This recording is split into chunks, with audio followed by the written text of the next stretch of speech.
Hi friend, welcome की ये study channel. आज का हमारा पॉइंट है मूल अधिकार, फंडामेंटल राइट। मूल अधिकार नागरिकों को दिया गया एक प्रकार का अधिकार है जिसकी चर्चा आर्टिकल 12 से 35 तक की गई है। यह भाग 3 में किया गया है।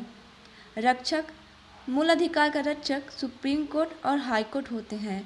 राष्ट्रपति इसे कुछ समय के लिए निलंबित कर सकते हैं। ऐसा क्यों कहा गया है? ऐसा इसलिए कहा गया है क्योंकि जब आपातकाल जब लगता है देश पे, तो उस समय हमारा जो मूल अधिकार है कुछ टाइम के लिए जो है निलंबित कर दिया जाता है, यानी कि हटा दिया जाता है। पर संसद इस पर प्रतिबंध भी लगा सकती है, क्योंकि जब कोई मूल अधिकार, किसी एक व्यक्ति का मूल अधिकार दूसरे व्यक्ति के मूल अधिकार को हानि पहुंचाती है, तो उस समय संसद उस मूल अधिकार पर प्रतिबंध भी लगा सकती है। पहले 7 मौलिक अधिकार थे, लेकिन अब 6 ही हैं, क्योंकि 44वें संविधान संशोधन 1978 में संपत्ति के अधिकार को आर्टिकल 300 के काम में डाल दिया गया है और संपत्ति के अधिकार को कानूनी अधिकार बना दिया गया है। अब केवल 6 मौलिक अधिकार हैं। चलिए देख लेते हैं। पहला, समानता का अधिकार, आर्टिकल 14 से 18। दूसरा, स्वतंत्रता का अधिकार, आर्टिकल 19 से 22। तीसरा, शोषण के विरुद्ध अधिकार, आर्टिकल 23 से 24। चौथा, धार्मिक स्वतंत्रता का अधिकार, आर्टिकल 25 से 28। पाँचवा, संस्कृति और शिक्षा संबंधी अधिकार, आर्टिकल 29 से 30। छठवां, संवैधानिक उपचारों का अधिकार, आर्टिकल 32। जैसे कि हमने ऊपर यह देखा है कि आर्टिकल 12 से 35 तक है, लेकिन 12 में राज्य की परिभाषा दिया गया है और आर्टिकल 13 में अल्पीकरण की चर्चा की गई है। अल्पीकरण क्या होता है? अल्पीकरण जो हमारे जो पहले कानून जो होते हैं, वो अगर हमारे मौलिक अधिकार पर हनन पहुंचाती है तो उसको सुप्रीम कोर्ट उसको रद्द कर सकती है, संसद भी उसे रद्द कर सकती है अल्पीकरण के तहत। फॉर एग्जांपल हम देख लें अगर, तो सायरा बानू केस हुआ था 2018 में 3 तलाक पर के मामले में। तो 3 तलाक जो था वो हमारे मौलिक अधिकार को हानि पहुंचाती थी। इसी वजह से आर्टिकल 13 की वजह से 3 तलाक को ख़त्म कर दिया गया और आर्टिकल 14 के तहत समानता का अधिकार दिया गया। अब हम इसके अगले पॉइंट्स को भी देख लेते हैं पूरे अच्छे से डिटेल से। समानता का अधिकार, आर्टिकल 14 से 18। 14 में क्या बताया गया है? कानून के समक्ष समानता, यानी कि कोई भी अपराधी को दंड दिया जाएगा तो कानून के समक्ष दिया जाएगा। ठीक। 15 में क्या कहा गया है? 15 में कहा गया है किसी व्यक्ति के सामाजिक धर्म, लिंग, जाति, वंश, जन्म स्थान के आधार पर अगर भेदभाव किया जाएगा, भेदभाव नहीं किया जाएगा। ठीक। 16 में कहा गया अवसर की क्षमता, यानी कि कोई अमीर है या फिर कोई गरीब है या फिर कोई कुपोषित व्यक्ति है, सभी को अवसर समान दिया जाएगा, किसी के साथ भेदभाव नहीं किया जाएगा। 17 में आर्टिकल 17 में कहा गया है अस्पृश्यता का अंत, यानी कि छुआछूत का अंत। 18 में पदवियों का अंत, यानी कि जो पहले मुगल सम्राट जो थे वो सम्राट अपने नाम के सामने सम्राट लगाते थे और नवाब लगाते थे, तो उन सबको अंत कर दिया गया है। और भी एक चीज़ है कि अगर भारत का नागरिक जो है विदेश से कोई उपाधि धारण करता है तो उसको पहले राष्ट्रपति से परमिशन लेना होगा, तभी वह उपाधि धारण कर सकता है। ठीक। अब अपने अगले अधिकार पे आते हैं।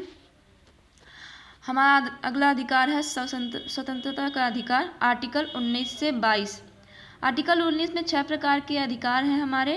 पहला, भाषण। दूसरा, शांतिपूर्वक सभा। तीसरा, संघ संस्था। चौथा, घूमने की स्वतंत्रता। पांचवा, रहने की स्वतंत्रता। छठवां, उद्योग व्यवसाय करने की स्वतंत्रता। इसको हम आसानी से अगर याद करें तो ऐसे कर सकते हैं। देखिए, पहले हम भाषण देंगे, फिर उसके बाद अपनी एक सभा बनाएंगे, फिर अपनी एक बड़ी सभा बनाएंगे, फिर उसको लेके पूरे देश में घूमेंगे, फिर रहेंगे पूरे देश में, फिर उद्योग व्यवसाय करेंगे। तो इस तरह से आप थोड़ा आप स्टोरी की तरह थोड़ा याद कर सकते हैं इसको। उसके बाद आर्टिकल 20 में आते हैं दोष सिद्धि के विषय में संरक्षण। इसमें 3 पॉइंट्स हैं। पहला है उसे उसी कानून के तहत सज़ा मिलेगा, यानी कि उसे उसी कानून के तहत सज़ा मिलेगा, यानी कि कोई अपराधी है, छोटा अपराध किया है, तो उसको बड़े अपराध की तरह सज़ा नहीं दिया जा सकता है, उसको उसी अपराध की तरह सज़ा दिया जाएगा। दूसरा पॉइंट है गवाही। अपराधी चाहे तो अपना गवाही पेश कर सकता है। तीसरा पॉइंट है एक अपराध के लिए एक बार सज़ा, यानी कि कोई अपराधी है, उसको अपराध मिल चुका है, उसको सज़ा मिल चुका है, तो उसको उसी अपराध के तहत दोबारा सज़ा नहीं दिया जा सकता है। अगले हम आर्टिकल पे आते हैं। आर्टिकल 21 निजता का अधिकार। निजता का यानी कि जीवन जीने का अधिकार। इसमें संशोधन करके 21 का डाला गया है 86वें संशोधन 2002 में कि 6 से 14 वर्ष को निःशुल्क 6 से 14 वर्ष के बच्चों को निःशुल्क शिक्षा का प्रावधान दिया जाएगा। ठीक। आर्टिकल 22 में है गिरफ्तारी से संरक्षण। इसमें भी 3 पॉइंट्स हैं, देख लेते हैं। कारण पूछने का अधिकार, यानी कि कोई व्यक्ति है, उसको पुलिस जो है बिना कारण बिना वारंट के उसको गिरफ्तार कर लेती है, तो व्यक्ति जो है उसको गिरफ्तारी के कारण पूछ सकता है कि आपने मुझे क्यों गिरफ्तार किया है। ठीक।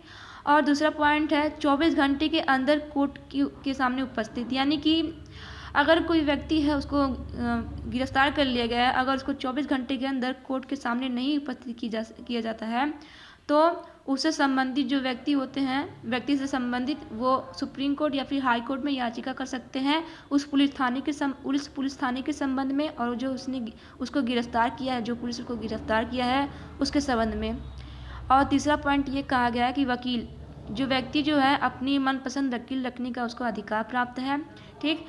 इस प्रकार हमने 2 अधिकार को पूरा कर लिया। हमारा तीसरा अधिकार है शोषण के विरुद्ध अधिकार। 23 है हमारा स्त्रियों पुरुष। आर्टिकल शोषण के विरुद्ध अधिकार जो है आर्टिकल 23 से 24 है। 23 में कहा गया है कि स्त्रियों, पुरुषों या बालकों का क्रय विक्रय यानी कि बेचा नहीं जाएगा, और औरतों को वेश्या बनाकर बेचना अपराध है।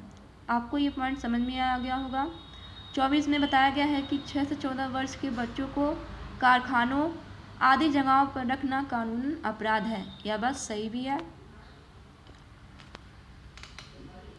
अगला हमारा अधिकार है धार्मिक स्वतंत्रता। आर्टिकल 25 से 28। 25 में कहा गया है कि नागरिकों को किसी भी धर्म स्वीकार करने का अधिकार है, यानी कि नागरिकों को यह स्वतंत्रता प्राप्त है कि वह अपने मनपसंद धर्म को स्वीकार कर सकता है। 26 में बताया गया है कि धार्मिक संस्था स्थापित करने का, यानी कि अगर कोई नागरिक है वो अपना मनपसंद धर्म स्वीकार कर लिया, अब वो अपना संस्था स्थापित कर सकता है। आर्टिकल 27 में कहा गया है धर्म से संबंधित पैसे पर टैक्स नहीं लिया जाएगा, यानी कि अगर आपने धर्म से संबंधित पैसा इकट्ठा करके रखा है तो सरकार उस पर पैसा नहीं लेगी, यानी कि टैक्स नहीं लेगी। 28 में आर्टिकल 28 में यह कहा गया है कि सरकारी स्कूल में धार्मिक शिक्षा नहीं दी जाएगी। ठीक। आपको ये भी समझ में आ गया होगा। हमारा अगला है 5वां पॉइंट है हमारा मौलिक अधिकार सांस्कृतिक व शिक्षा संबंधी अधिकार, यानी आर्टिकल 29 से 30 तक इसकी चर्चा की गई है।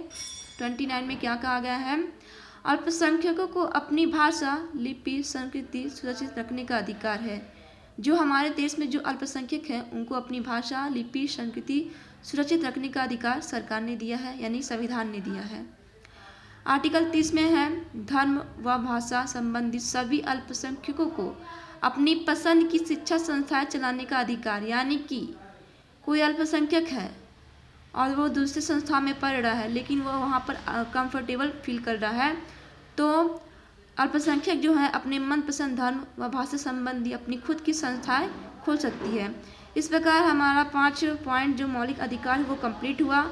और जो 6वां हमारा मौलिक अधिकार है संवैधानिक उपचारों का अधिकार, इसको थोड़ा और मैं डिटेल में बताऊंगी इसको अगले वीडियो में, क्योंकि इसमें सुप्रीम कोर्ट जो है वो 5 प्रकार की रिट जारी करते हैं और उसके बाद भी 2-3 और आर्टिकल्स हैं, आर्टिकल 33, 34 और 35। इसमें भी कुछ ऐसे पॉइंट्स हैं जो आपको जान लेना बहुत ही ज़रूरी है। इसकी वजह से मैं इसको अलग से वीडियो बनाऊंगी। फिलहाल अभी के लिए इतना ही। जय हिंद, जय भारत, धन्यवाद।